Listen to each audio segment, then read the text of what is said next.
Assalamualaikum warahmatullahi wabarakatuh. Perkenalkan, nama saya Eka Susanti dengan NIM 2150110099. Di sini saya akan menjelaskan tentang Pancasila sebagai sumber dari segala sumber hukum. Sumber hukum adalah tempat kita dapat menemukan dan menggali hukum. Menurut Zevenbergen, sumber hukum dibagi menjadi sumber hukum material dan sumber hukum formil.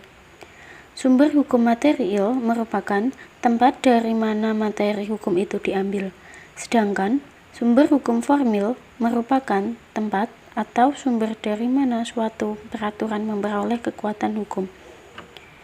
Jika dikaitkan dengan dua sumber hukum tadi, Pancasila termasuk ke dalam sumber hukum material.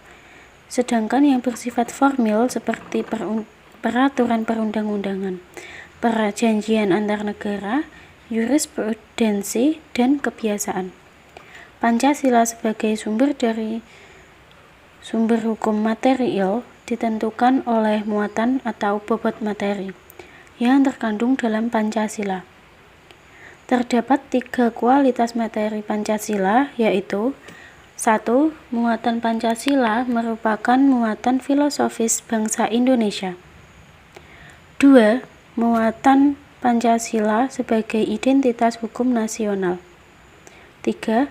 Pancasila tidak menentukan larangan, perintah, dan saksi, melainkan hanya menentukan asas-asas fundamental bagi pembentukan hukum.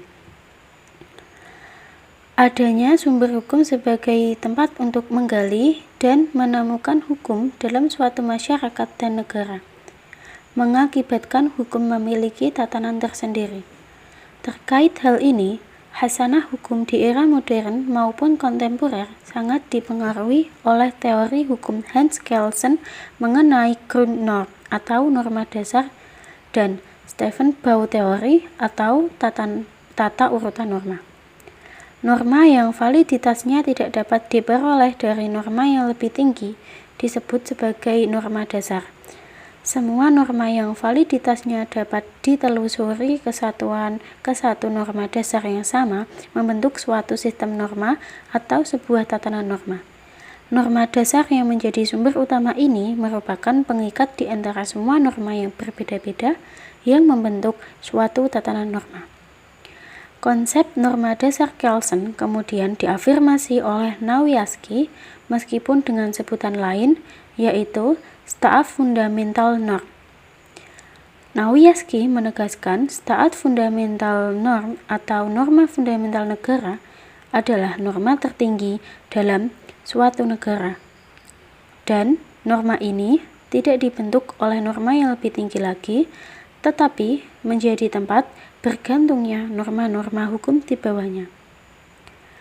Maksud dari norma dasar menurut Kelsen dan norma fundamental negara menurut Nawiaski, maka Pancasila merupakan norma dasar yang menginduk segala macam norma dalam tatanan norma di Indonesia.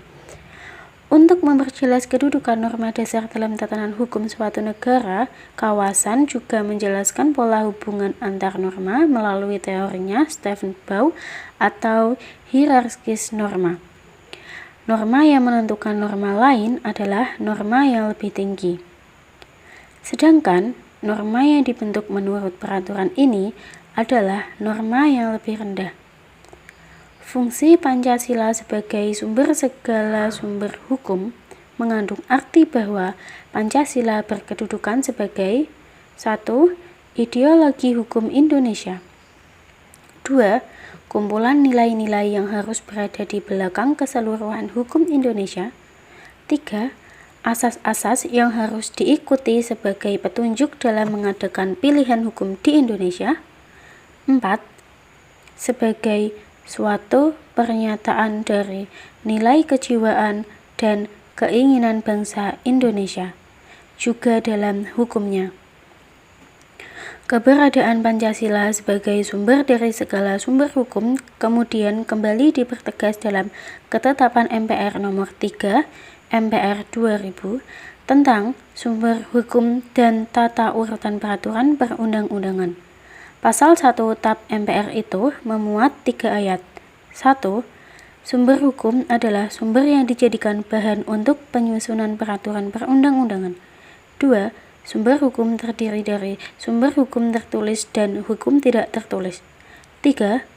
Sumber hukum dasar nasional adalah Pancasila sebagaimana tertulis dalam pembukaan Undang-Undang Dasar 1945, yaitu ketuhanan yang Maha Esa, kemanusiaan yang adil dan beradab, persatuan Indonesia, dan kerakyatan yang dipimpin oleh hikmah kebijaksanaan dalam permusyawaratan perwakilan, serta dengan mewujudkan suatu keadilan sosial bagi seluruh rakyat Indonesia.